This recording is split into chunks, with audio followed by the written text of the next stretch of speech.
नमस्कार, स्वागत है आपका अभी तक इंडिया में। मैं हूं आपके साथ नीलम शर्मा। शुरुआत इस वक्त की सुर्खियों से।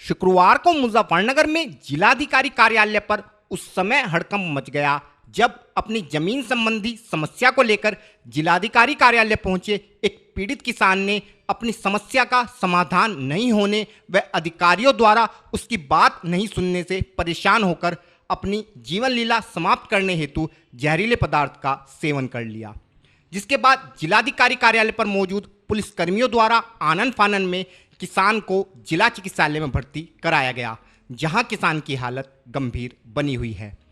दरअसल यह पूरा मामला कुछ माह पूर्व शुरू हुआ था, जब तितावी क्षेत्र के गांव नूनाखेड़ा व लखान में चकबंदी प्रक्रिया के चलते संबंधित लेखपाल द्वारा नूनाखेड़ा गांव निवासी किसान इंद्रपाल की 4 बीघा ईंख की फसल को बहाकर नष्ट कर दिया गया था। इस विषय में पीड़ित किसान ने अनेकों बार कचहरी पहुंचकर अधिकारियों के समक्ष गुहार भी लगाई व किसान संगठनों के बैनर तले प्रदर्शन भी किया, लेकिन हर बार अधिकारियों द्वारा उसे आश्वासन के अलावा कुछ भी नहीं दिया गया। और उसकी 14 बीघे जमीन है, 14 बीघे में वो 38 बीघे जमीन बो रहा। जब वो 14 बीघे में 38 बीघे में होगा तो दूसरे काम की सीम तो टूटेगी। ये बात भी चेक करा लेंगे कितने बोल रहा है, चेक करा लेंगे। और जो कानून को मूल चंद है करनी पड़ेगी, इकट्ठा कर ले, उसको पूछना क्या मामला है, मूल चंद को बुला ले, उसको किसान का नाम बता रहे हैं, उसका चेक करवा लें। वह शुक्रवार को भी जब इंद्रपाल कचहरी पहुंचा तो उसने अपनी समस्या को संबंधित अधिकारी के समक्ष रखा, परंतु जब अधिकारी ने उसकी बात ही सुनना गंवारा नहीं समझा तो इंद्रपाल इस सिस्टम से इतना व्यथित हो गया कि उसने जहरीले पदार्थ का सेवन कर अपनी जीवन लीला को समाप्त करने की ठान ली। क्या हुआ आपके साथ? मेरी जमीन आधी बिना पैमाइश के। अच्छा, बिना पैमाइश के 4 तारीख के अंदर मैं यहाँ से वो दे रखी एप्लीकेशन। अच्छा, उसका कोई हम नहीं है। अच्छा, हम अपनी जान रहने वाले कहाँ से आप? लुन्ना खड़े का होगी। अच्छा, तो आपने जिलाधिकारी के कार्यालय में कुछ आज भी जाकर बताई थी मैं 4 तारीख में लोग कोई जी आज भी बता देते जैसे आज कैसे बता जी, सुन नहीं रहा कोई एसडीएम को मैंने बता दिया जी डीएम। अरे तुम जी, तो अब क्या करा आपने पिया क्या है? क्या जहर किया जी मैंने, और क्या पीता? जहर पिया? हाँ, सुनवाई नहीं हो रही आपकी? मेरी कोई सुनवाई नहीं हो रही। 3 तारीख को मैं डीएम साहब को बताया घाचार का। इस संबंध में और अधिक जानकारी देते हुए ग्राम नूनाखेड़ा निवासी एक ग्रामीण ने बताया। क्या नाम है आपका? सुरेंद्र जी, अब एक व्यक्ति ने यहाँ पे जिलाधिकारी कार्यालय में जहरीले पदार्थ का सेवन किया, क्या पूरा मामला है? क्या उसका ही बैठ दिया कानून बैठ दिया नाप दिया और क्या उसका पूरा केस हुआ। और भाई उसका 4 भी बैठ दिया। कौन था वो, कहाँ का रहने वाला था? क्या नूना खेड़े का था, सुरेश का लड़का इंदू जी। कितने समय से यहाँ अधिकारियों के चक्कर काट रहा था? भाई तो 3 तारीख से बताया, पता नहीं किस तारीख से बताया, 3 तारीख। आप कैसे जानते हो उसे? वो मेरे गाँव में कानून जाना है। अच्छा, आप ही के गाँव का है? आप भी साथ आए थे उनके? गए वो उनकी साथ में। ठीक है, हम तो तारीख को आए थे, वो नहीं देखा वो जहर खाया देखा। अच्छा, जहर खाओ देखा आपने तो? वहीं जिला चिकित्सालय में भर्ती किसान की हालत गंभीर बनी हुई है तथा वह जिंदगी व मौत के बीच जंग लड़ रहा है। पूरा मामला है, कौन सा जहरीला पदार्थ खाया? इन्होंने कोई जहरीला पदार्थ खाया है और उसके लिए इनका इलाज करा जा रहा है। इंजेक्शन वगैरह दे दिए हैं। अगर स्थिति में सुधार नहीं होता तो मेरठ मेडिकल कॉलेज के लिए रेफर किया। जो सर जहरीला पदार्थ खाने से कितना खतरा इनकी जान को बना हुआ है? अभी नहीं कुछ बता सकते, स्थिति अभी सुधार में नहीं है। आगे नाम वगैरह कुछ पता है? मरीज का नाम है इंद्र कुमार जी। और सन ऑफ है सुरेश पाल, पिताजी का रहने वाला है। जहर खाया है इसमें, अब इलाज चल रहा है, देखिए क्या स्थिति है। कुछ जब किस तरह की कंडीशन थी, अब किस तरह की कंडीशन है? जिस कंडीशन में आया था उससे सुधार है। शुक्रवार को मुजफ्फरनगर में नगर के चौधरी छोटूराम डिग्री कॉलेज के बाहर दर्जनों छात्र छात्राओं ने कॉलेज प्रशासन पर लापरवाही व झूठ बोलने का आरोप लगाते हुए जमकर हंगामा किया। हमारे चैनल को मिली जानकारी के अनुसार विगत 4 अगस्त को बीए द्वितीय वर्ष के परीक्षार्थियों की फाउंडेशन कोर्स संस्कृत की परीक्षा द्वितीय पाली में थी, परंतु विश्वविद्यालय द्वारा किन्हीं कारणों के चलते इस परीक्षा को रद्द कर 13 अगस्त को इसी परीक्षा को इसी पाली में कराने की सूचना सभी परीक्षार्थियों को दी गई थी, जिसके बाद 13 अगस्त को सभी परीक्षार्थी बताए गए समयानुसार अपने परीक्षा केंद्र चौधरी छोटूराम डिग्री कॉलेज में पहुंचे, परंतु कॉलेज पहुंचने पर परीक्षार्थियों को पता लगा कि उनकी परीक्षा प्रथम पाली में संपन्न हो चुकी है, जिसके बाद परीक्षार्थियों ने इस विषय में कॉलेज प्रशासन व प्रधानाचार्य से जानकारी चाही, जिस पर कॉलेज प्रधानाचार्य का कहना था कि कॉलेज द्वारा इस विषय में नोटिस लगाया गया था, जो कि बारिश के कारण धुल गया है, परंतु परीक्षार्थियों का कहना है कि विगत 3 दिनों से इस क्षेत्र में कोई बारिश नहीं हुई है, जिस कारण नोटिस लगाने व इसके धुलने की बात झूठ है और इसी कारण सभी परीक्षार्थी अपनी परीक्षा को दोबारा कराने व कॉलेज प्रशासन पर लापरवाही तथा झूठ बोलने का आरोप लगाते हुए कॉलेज गेट के बाहर ही प्रदर्शन करने लगे। इस संबंध में और अधिक जानकारी देते हुए कुछ परीक्षार्थियों ने बताया। आकांक्षा बालियान। क्या हुआ है, किस चीज़ को लेकर पता? हमारा एग्ज़ाम था फाउंडेशन कोर्स का संस्कृत का कोड 013। वो एग्ज़ाम 4 तारीख में था। उन्होंने टीचर के पास से आके पूछा था कि सर हमारा आज एग्ज़ाम है, उन्होंने कैंसिल कर दिया था। ये बोल रहा था कि 13 तारीख में होगा, जो कैंसिल हो गया। उन्होंने कहा था कि जो टाइम आ जाए सेम वही 13 तारीख में होगा, पर जब आके आज पता करा बहुत सारे बच्चों ने, तो उन्होंने ये कह दिया कि वो तो सुबह हो गया और बाकी कॉलेज में भी छूट गया है। हमारा एग्ज़ाम था छोटूराम कॉलेज। प्रधानाचार्य से मिले, क्या कहा है? यहाँ के प्रधानाचार्य से मिला, उन्होंने कहा कि सब बच्चों ने चेक किया था, नोटिस लगाया, सुबह करा दिया गया। नोटिस लगाया था, वो बारिश में धुल गया, जबकि बारिश हुई भी नहीं। यानी प्रधानाचार्य झूठ बोल रहे हैं? हाँ जी। तो कितने बच्चे हैं ऐसे जिनका पेपर आज? 90 बच्चे। क्या चाहते हैं बाद में? हम चाहते हैं कि हमारा एग्ज़ाम हो। तो इनसे बात हुई है, इन्होंने क्या आश्वासन? इनसे बात की गई है तो कह रहे कि जाओ घर जाओ, यूनिवर्सिटी जो करेगी वही हो। अजीत कुमार। भाई समस्या है, हमारा एग्ज़ाम था आज, हमें ये बताया गया था कि 12:30 बजे से एग्ज़ाम है और यहाँ पे 7:30 बजे एग्ज़ाम करा दिया और अब हम यहाँ आए तो बोल रहे कि तुम्हारा पहली पाली में ही एग्ज़ाम होगा। किस चीज़ का एग्ज़ाम था, कौन से कॉलेज में? छोटूराम कॉलेज में था। एग्ज़ाम था संस्कृत का 013 कोड। और क्या चाहते हैं आप? अब हम ये चाहते हैं कि हमारा एग्ज़ाम हो दोबारा से। अभी आपकी बात हुई है, जिनसे बात हुई कौन थे, क्या? ये हमारे कॉलेज के प्रिंसिपल थे, इनसे हमारी बात हुई। ये तो ये कह रहे हैं कि भाई यूनिवर्सिटी देखेगी, हमने तो एग्ज़ाम करा दिया। तो कितने बच्चे हैं ऐसे? बहुत बच्चे हैं, 65 बच्चे हैं जिनका एग्ज़ाम नहीं है, एग्ज़ाम छूट गया। प्राइवेट के भी बच्चे हैं बहुत जिनका एग्ज़ाम छूटा है, रेगुलर के भी बच्चे हैं बहुत का एग्ज़ाम छूट गया, पता नहीं लगा। गांव में से आ नहीं पाए 7:30 बजे बहुत से, और बिना बताए ही हुआ है ये पेपर। हमें तो ये बताया गया था जब पहले आए थे हम कि भाई ये पेपर 12:30 बजे से है 13 तारीख में, और अब यहाँ पे आके पता लगा कि 7:30 बजे से एग्ज़ाम होगा। शुक्रवार को मुजफ्फरनगर में राष्ट्रीय लोकदल कार्यकर्ता संगठन के SC/ST मोर्चा के राष्ट्रीय अध्यक्ष प्रशांत कनौजिया के नेतृत्व में कचहरी स्थित जिलाधिकारी कार्यालय पर पहुंचे तथा समाज के दलित वर्ग के उत्थान हेतु विभिन्न मांगों से संबंधित प्रदेश के राज्यपाल को संबोधित एक 6 सूत्रीय मांग पत्र जिला प्रशासन को सौंपा।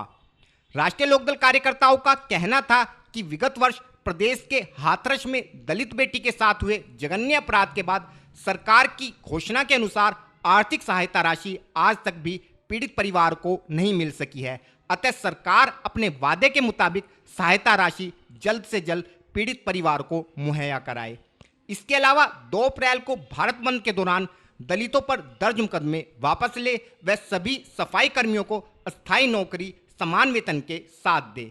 इस विषय में और अधिक जानकारी देते हुए श्री प्रशांत कनौजिया ने बताया। देखिए, हमने डीएम साहब से आज मिलने आए और उनको ज्ञापन देने की कोशिश की, जिसमें हमने ये मांग की है कि हाथरस की जो बेटी है, जो दलित समाज की बेटी के साथ अन्याय हुआ और प्रशासन ने रात रात उसको जलाया और उसके परिवार से कुछ वादे किए गए थे, सरकारी नौकरी, 25 लाख रुपए मुआवजे, जो अभी तक परिवार को नहीं मिला है। उसके अलावा आज भी नियम बनने के बाद सुप्रीम कोर्ट का निर्देश है, उसके बावजूद भी उत्तर प्रदेश के अंदर सीवर में आज भी सफाई कर्मचारी को उतरना पड़ता है और उसके लिए कोई मशीनें लाते नहीं है ये लोग और ना ही ऐसी कोई व्यवस्था करते हैं, क्योंकि ये ठेकेदारी प्रथा को बढ़ावा देने का चाहते हैं। हम चाहते हैं कि उन लोगों को नियमित करके समान वेतन के तहत लाया जाए। साथ ही साथ जो कोरोना में जो लोग मरे हैं सरकार की निकम्मेपन की वजह से, उन्हें 4 लाख रुपए मुआवजा सरकार दे और 2 अप्रैल भारत बंद में जिन दलित क्रांतिकारी भाइयों पर SC/ST एक्ट को डाइल्यूट करने के खिलाफ जो विरोध किया उन्होंने भारत सरकार को, और उसमें इन पर फर्जी मुकदमे दर्ज करके कई लोगों को जेल भेजने का काम किया, तो उन मुकदमों को वापस लेने का काम सरकार तत्काल करे, ऐसी मांग की है। लेकिन यहाँ डीएम साहब हमसे मिलने नहीं आए, डीएम साहब ने मना कर दिया आने से। तो डीएम साहब की मानसिकता और योगी आदित्यनाथ की मानसिकता दलितों के प्रति नज़र आती है कि ये दलितों से मिलना नहीं चाहते, जनता में रहना नहीं चाहते। आज तो डीएम साहब नहीं मिले, 6 महीने बाद तो हम इनसे ज़रूर मिलेंगे। नया यात्रा निकाली जा रही है, किस तरह का समर्थन आपको? जी, बहुत विशाल समर्थन मिल रहा है और दलित समाज, हर समाज में कह रहा हूँ, सिर्फ दलित नहीं, पिछड़ा युवक जो बेरोजगार है, जो तेल के 100 रुपये तेल नहीं खरीद पा रहा है, 200 रुपये का खाने वाला तेल नहीं खरीद पा रहा है, किसान, जवान, सब परेशान है और सबका समर्थन मिल रहा है। और सबने ये मिलकर कसम खाए कि चाहे कुछ भी हो जाए, किसानों के सम्मान में, जवानों के सम्मान में, इनको इस बार सत्ता से बेदखल करने का काम करेंगे और योगी आदित्यनाथ को ससम्मान हम गोरखपुर छोड़ कर आएंगे। अभी तक इंडिया में यहाँ पर रुकते हैं ब्रेक के लिए। ब्रेक के बाद तुरंत लौटेंगे। बने रहिए अभी तक इंडिया सच के साथ। कैल्शियम सिर्फ बोन्स का ख्याल रखता है, आपकी एनर्जी का नहीं। लीजिए रिवाइटल H वुमन। इसका कैल्शियम आयरन बोन्स मजबूत बनाए, नेचुरल जिनसेंग एनर्जी बनाए रखे दिन भर। सिर्फ मजबूत नहीं, जानदार बनो।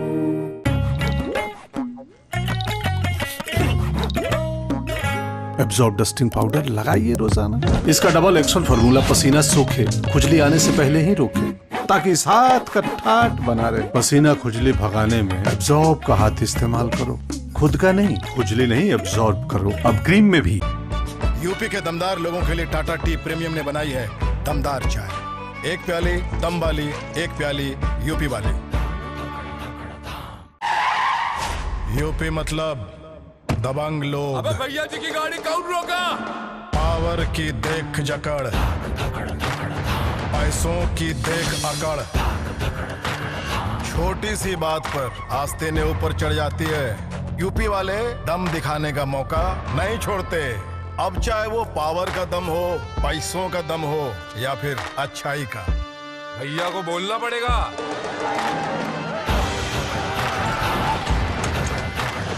ऐसे ही दमदार यूपी के लिए टाटा टी प्रीमियम ने बनाई है दमदार चाय। 1 प्याली दम वाली, 1 प्याली यूपी वाली। ढल रही है एनर्जी, दम हो रहा है आधा। मैं थक रही हूँ ज्यादा, थक रही हूँ ज्यादा। कैल्शियम सिर्फ बोन्स का ख्याल रखता है, आपकी एनर्जी का नहीं। लीजिए रिवाइटल H वुमन। इसका कैल्शियम आयरन बोन्स मजबूत बनाए, नेचुरल जिनसेंग एनर्जी बनाए रखे दिन भर। सिर्फ मजबूत नहीं, जानदार बनो। एब्जॉर्ब डस्टिंग पाउडर लगाइए रोजाना। इसका डबल एक्शन फार्मूला पसीना सूखे, खुजली आने से पहले ही रोके, खुजली नहीं, एब्जॉर्ब करो। अब क्रीम में भी। स्वागत है आपका। आप देख रहे हैं अभी तक इंडिया सच के साथ और मैं हूं आपके साथ नीलम शर्मा। प्रदेश में जब से आगामी विधानसभा चुनाव को लेकर सरगर्मी तेज हुई है, तब से विभिन्न राजनीतिक दलों में नेताओं व कार्यकर्ताओं ने अपने पाले बदलने शुरू कर दिए हैं तथा प्रदेश के प्रमुख विपक्षी दल समाजवादी पार्टी को हर धर्म व हर वर्ग का समर्थन मिलने के कारण आए दिन समाजवादी पार्टी का दामन थामने वाले लोगों की संख्या बढ़ती ही जा रही है।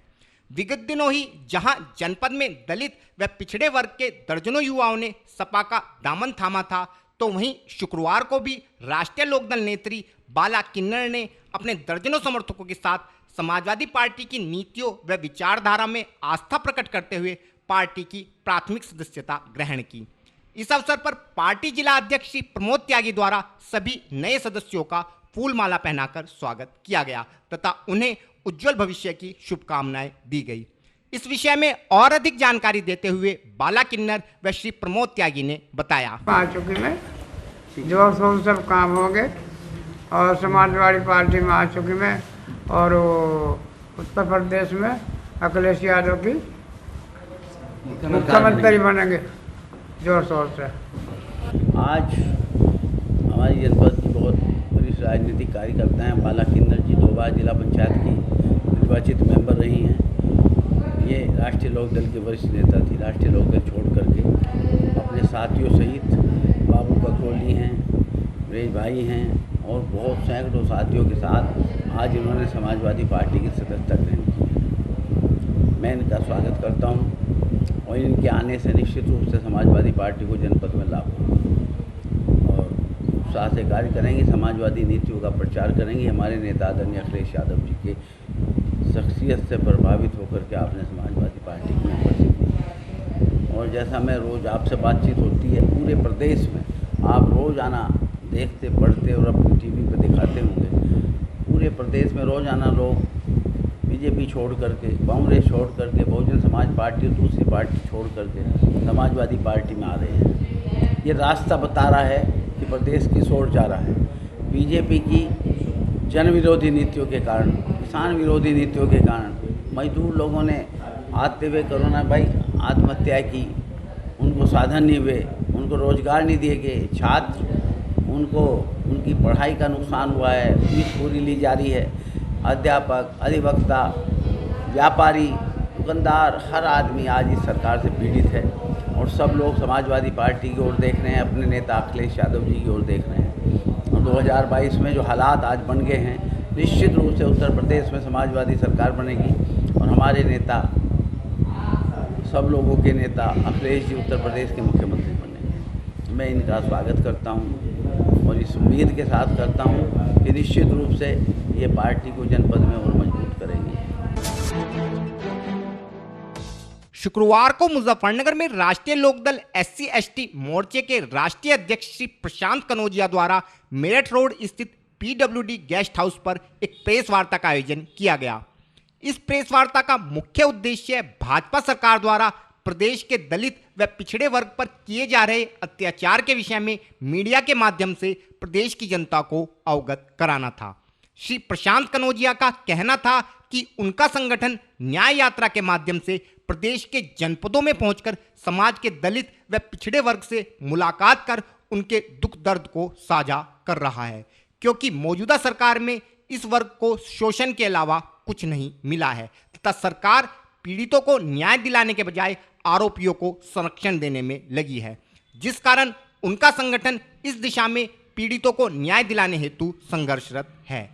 इस विषय में और अधिक जानकारी देते हुए श्री प्रशांत कनौजिया ने बताया। देखिए, सिर्फ मुजफ्फरनगर नहीं, राष्ट्रीय लोकदल अपनी न्याय यात्रा को लेकर उत्तर प्रदेश के, पश्चिम उत्तर प्रदेश के लगभग हर जिले में जा रही है और दलित, पिछड़े, वंचित अक़लियतों से मुलाकात कर रही है, उनके दर्द को जान रही है, उनके ऊपर जो समस्याएं, जो अत्याचार योगी आदित्यनाथ की सरकार कर रही है, उनकी पुलिस, उनकी प्रशासन कर रही है, उनकी बेटियों के साथ जब अन्याय होता है तो उनकी सुनवाई नहीं होती है और बल्कि ऐसा लगता है कि आरोपियों को संरक्षण देने का काम होता है। तो लगता है राष्ट्रीय लोकदल उसी की दिशा में काम कर रहा है और लोगों से मुलाकात कर रहा है ताकि 2022 में जो हमारी सरकार बनेगी, उस सरकार में हम ये सुनिश्चित करेंगे कि जिन लोगों को न्याय नहीं मिला और ये अन्याय किए गए, उनको न्याय तो दिया जाए, बाकी न्याय देने से उनके जिसने रोका और जिन्होंने टांग अड़ाने की कोशिश की, उनके ऊपर भी कार्रवाई करने का काम राष्ट्रीय लोकदल करेगा। कब तक ये आपकी यात्रा चलेगी और कहाँ यात्रा होगी? राष्ट्रीय लोकदल की जो यात्रा है ये 7 तारीख से सहारनपुर से शुरू हुई है और ये 10 अक्टूबर को आगरा में समापन होगा। ये 2 महीने का कार्यक्रम है जिसमें हम समाज के बीच जा रहे हैं और रायशुमारी